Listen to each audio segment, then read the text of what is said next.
ఏం చేస్తున్నా ఎటు చూస్తున్నా ఈ రూపులోనే ప్రతిదీ చూస్తున్నా నిన్నే ప్రపంచమంటున్నా. మమతలు చిందిన మధువుల విందుకు అతిథులుగా ఆహ్వానిద్దాం ఆరారు కాలాలని. అలలకు అందని జాబిలిని వెన్నెల వానగదించుకొని గెలిచే సంద్రంలా సంతోషం పొంగిపోయి.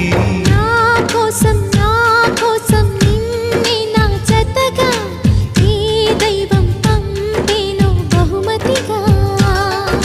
నిన్ను నన్ను పెనవేసే ప్రేమే సాక్షి